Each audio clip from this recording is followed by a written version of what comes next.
Hello students, welcome back to Sapphire Blue Chem Spark. So இன்னைக்கு வீடியோல ஆக்சுவலா Tamil Nadu state board syllabus சமச்சீர் கல்வி கிளாஸ் 12 அவங்களுக்கான கொஸ்டின் பேப்பர் அனாலிசிஸ் பற்றி உங்ககிட்ட டிஸ்கஸ் பண்ண போகிறேன். ஆக்சுவலாக எந்த சப்ஜெக்ட்டுக்குமே உங்களுக்கு ப்ளூ பிரிண்ட் கிடையாது. ப்ளூ பிரிண்ட் அப்படின்றது ஒவ்வொரு சாப்டருக்கும் என்ன வெயிட்டேஜ்ன்றது சொல்கிறது. அந்த வெயிட்டேஜை பேஸ் பண்ணி பார்த்தீங்கன்னா 1 மார்க் 2 மார்க் 3 மார்க் 5 மார்க் இந்த செக்ஷனில் எத்தனை கொஷின் கேட்பாங்க இதெல்லாம் டிஸ்கிரைப் பண்ணுறதுக்கு பேர் தான் blue print. But blue print நமக்கு கிடையாது. அப்போ ப்ளூ பிரிண்ட் இல்லைன்னு சொன்னால் நான் எந்த மாதிரியான சாப்டர்ஸை நான் ஃபோக்கஸ் பண்ணணும், எப்படி நான் பாஸ் பண்ணணும், இதுக்கான வீடியோவை தான் நான் உங்களுக்கு போஸ்ட் பண்ண போகிறேன். ஓகே, ஃபஸ்ட்டு வீடியோ உங்களுக்கு இந்த கொஷின் பேப்பர் அனாலிசிஸை பேஸ் பண்ணி சொல்லிடுறேன். ஃபஸ்ட் அனாலிசிஸ் என்ன சொல்லுதுன்னா, உங்களோட 3 பிரான்ச்சஸில் inorganic chemistry, physical chemistry and organic chemistry இந்த 3 பிரான்ச்சஸ்லையுமே மினிமம் 30 மார்க்ஸ் மேக்ஸிமம் 34 மார்க்ஸ் வர்ற மாதிரி தான் கொஷின் பேப்பர் செட் பண்ணுறாங்க. அப்படி செட் பண்ணுற போது நீங்கள் தான் என்ன பண்ணணும், நான் ஃபிசிக்கல் கெமிஸ்ட்ரி எனக்கு ரொம்ப கம்ஃபர்டபுளாக இருக்கும்னா ஃபிசிக்கல் கெமிஸ்ட்ரியில் இருக்க கம்ப்ளீட் சாப்டர்ஸையும் படிச்சிடணும். அப்போ அங்கே மொத்தம் 5 சாப்டர்ஸ் இருக்குது. solid state, chemical kinetics, ionic equilibrium, then electrochemistry, surface chemistry. இந்த 5 சாப்டர்ஸ்ல நீங்க ஃபர்ஸ்ட் யாரை ஃபோக்கஸ் பண்ணணும்னா சர்ஃபேஸ் கெமிஸ்ட்ரியை ஃபோக்கஸ் பண்ணுங்க. அடுத்து இந்த ரிமைனிங் 4 சாப்டர்ஸ்ல நமக்கு நியூமரிக்கல்ஸ் உண்டு. அந்த நியூமரிக்கல்ஸ் ஆல்மோஸ்ட் ரீடர்ல என்ன கொடுத்துருக்காங்களோ அதை நீங்க ப்ராக்டிஸ் பண்ணாலே போதும். ஏன்னா மேக்ஸிமம் கொஷின்ஸ் உங்களுக்கு கிடையாது. அட் த சேம் டைம் ரீடர்ல எவாலுவேட் யுவர் செல்ஃப் அப்படின்னு ஒன்று இருக்கும், நீங்களே செய்து பார்க்க சொல்லி கொடுத்துருப்பாங்க.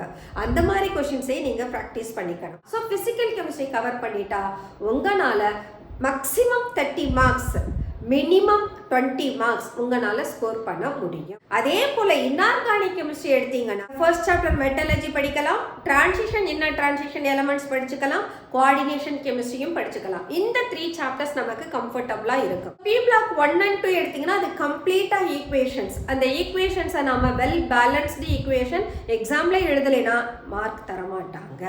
அப்படின்ற போது நான் ஈக்குவேஷன் படித்து டைம் ஸ்பெண்ட் பண்ணி மார்க்கை லூஸ் பண்ணுறதை விட அந்த சாப்டரில் வரக்கூடிய தியரி பேஸ்டு கொஷின்ஸ் எல்லாத்தையுமே நீங்கள் படிச்சுக்கலாம்.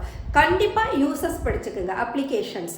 அதுக்கப்புறமா ஸ்ட்ரக்சர் ஆஃப் த காம்பவுண்ட்ஸ் கொடுத்துருப்பாங்க, அந்த ஸ்ட்ரக்சர்ஸ் எல்லாம் படிச்சிருங்க. அப்போ உங்களுக்கு இன்ஆர்கானிக் கெமிஸ்ட்ரி ஆல்மோஸ்ட் நீங்கள் படித்தா போல ஆகிடும். அப்போ இங்கே ஒரு 5 சாப்டர், அங்கே ஒரு 5 சாப்டர், டோட்டலாக 10 சாப்டர்ஸ். இந்த 10 சாப்டர்ஸில் சேர்த்து பார்த்தோம்னா அட்லீஸ்ட் உங்களால் 40 மார்க்ஸ் தாராளமாக எடுக்க முடியும். 2 section inorganic chemistry, physical chemistry இந்த 2 பிரான்ச்சஸ் நீங்கள் கவர் பண்ணாலே you can able to score minimum 40 marks.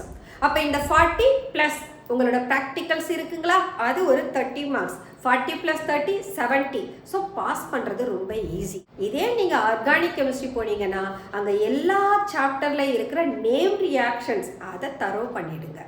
Name reaction தெரிஞ்சதுன்னா கம்பல்சரி ஒரு 2 to 3 கொஷின்ஸ் உங்களுக்கு நேம் ரியாக்ஷனை பேஸ் பண்ணி கொஷின்ஸ் கேட்பாங்க, அதை நாம் அட்டன் பண்ணிடலாம். அதுக்கப்புறம் biomolecules, chemistry in everyday life இந்த 2 சாப்டரும் தியரட்டிக்கல் சாப்டர், அதை நீங்கள் நல்லா ஸ்கோர் பண்ணலாம். இதில் பயோமாலிகுல்ஸ்க்கு வெயிட்டேஜ் அதிகமாக இருக்குது. அதே கெமிஸ்ட்ரி இன் எவ்ரிடே லைஃபுக்கு 6 மார்க்ஸ் வரைக்கும் கொடுத்துருக்காங்க. அப்போ இந்த 2 சாப்டரையும் கவர் பண்ணலாம். கவர் பண்ணோம்னா we can score the maximum mark. நீங்கள் படிக்க வேண்டியது இன்ஆர்கானிக் கெமிஸ்ட்ரியில் ஈக்குவேஷன்ஸ் இல்லாமல் மற்ற எல்லா டாபிக்ஸையும் கவர் பண்ணலாம்.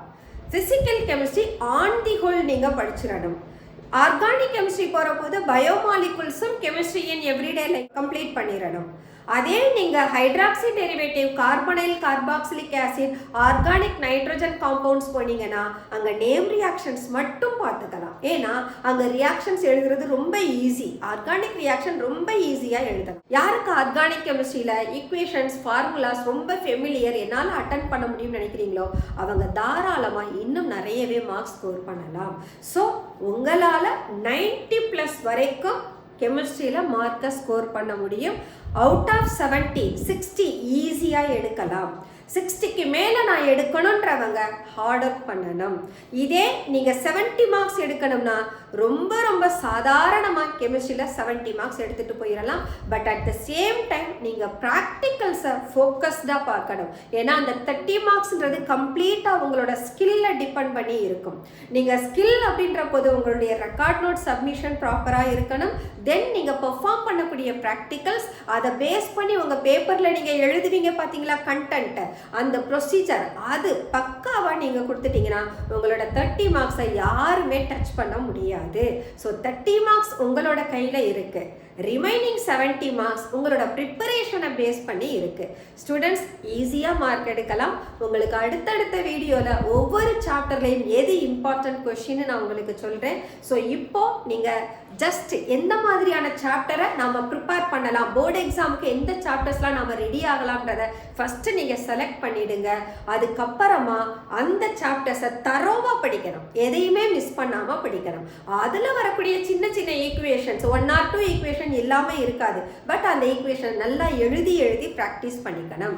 தென் பேக் சைட் கொஸ்டின்ஸ் கம்ப்ளீட்டாக ப்ளீஸ் டிபெண்ட் பண்ணாதீங்க. மோஸ்ட்லி உங்களோட கொஸ்டின் ஆன்சர்ஸ் இன்சைட் த டெக்ஸ்ட்ல இருந்து தான் வரப்போகுது. பேக் சைட் கொஸ்டின்ஸ் மட்டும் கவர் பண்ணீங்கன்னா நம்மளால எல்லா கொஸ்டின்ஸுக்கும் ஆன்சர் ஃபேஸ் பண்ண முடியாது. உங்களுக்கு மினிமம் லெவல் ஆஃப் லேர்னிங் அப்படின்னு சொல்லி ஒரு புக் அவைலபிள், அதையும் நீங்கள் ஃபாலோ பண்ணிக்கலாம். நீங்கள் அதை ஃபாலோ பண்ணீங்கன்னா அதில் எல்லா கொஸ்டின்ஸுமே கவர் ஆகுது. அப்போ நீங்கள் கொஸ்டின் பேஸ்டாகவும் போகலாம். But at the same time உங்கள்கிட்ட ஒரு கைண்ட் ரிக்வெஸ்ட் வைக்கிறேன், பேக் சைட் கொஸ்டினை ப்ளீஸ் இக்னோர். நீங்கள் ரீடரில் ஹெட்டிங் வைஸ் டாபிக் வைஸ் நீங்கள் படிச்சீங்கனாலே உங்களால் மேக்ஸிமம் மார்க் எடுக்க முடியும். ஏன்னு கேட்டால் பேக் சைட் கொஸ்டின் என்டையர் சாப்டரையும் கவர் பண்ணலை, ரேண்டமாக கொஸ்டின் எடுத்திருக்காங்க. அப்போ அந்த ரேண்டமாக இருக்கக்கூடிய கொஸ்டினை தான் செலக்ட் பண்ணுவாங்க, அதை தான் போர்டு எக்ஸாமுக்கு கொடுப்பாங்கன்னு நம்மளால கான்ஃபிடென்ட்டாக சொல்ல முடியாது.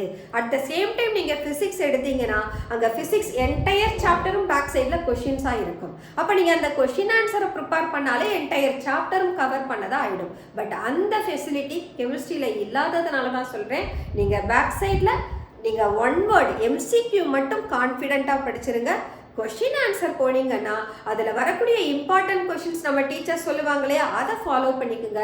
But best way of learning என்ன அப்படின்னா text book inside the text heading wise topic wise prepare பண்ணுங்க. Okay students, all the best. Next வீடியோவில் உங்களுக்கு ஒவ்வொரு சாப்டர்லையும் நீங்கள் என்ன இம்பார்ட்டன்ட் ஃபோக்கஸ் பண்ணணுன்றதை சொல்கிறேன். அதுக்கான நோட்ஸ் ப்ளஸ் இம்பார்ட்டன்ட் பாயிண்ட்ஸும் கொடுத்துட்றேன். ஸோ நெக்ஸ்ட் வீடியோவில் பார்க்கலாம். பாய்.